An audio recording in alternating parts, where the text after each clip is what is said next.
depuis la crise du Covid, l'éducation a plus que jamais pris le virage du numérique.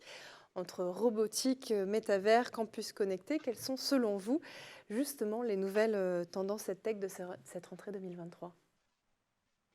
Alors, on a beaucoup de solutions qui utilisent l'intelligence artificielle. Pourquoi? Parce que en fait, c'est cela qui va permettre un apprentissage individualisé.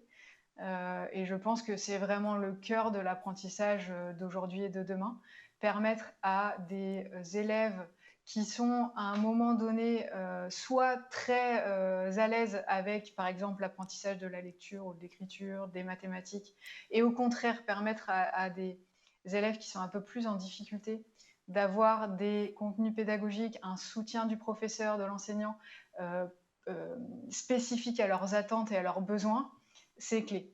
C'est clé pour limiter le décrochage scolaire, hein, surtout quand on est dans des classes où on a beaucoup d'élèves. Un enseignant seul, non outillé, aura du mal à prendre en compte les spécificités de chacun des élèves.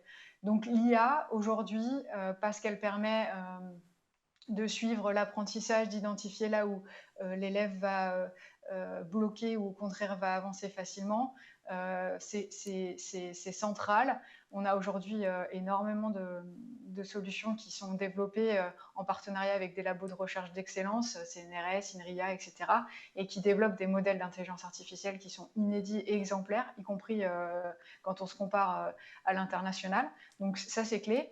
Et puis, en effet, on a toujours et de manière très intéressante et très utile, toutes les solutions qui vont utiliser soit la réalité augmentée, soit la réalité virtuelle, et qui vont permettre, alors à la fois à l'école, mais aussi à l'enseignement supérieur et dans la formation tout au long de la vie, de manipuler et donc de répéter des gestes à l'infini, donc d'apprendre aussi sur des métiers qui vont nécessiter ces pratiques manuelles, qui vont aussi permettre d'apprendre sur, voilà, il y a des métiers de la médecine, de la biologie, de la robotique, etc.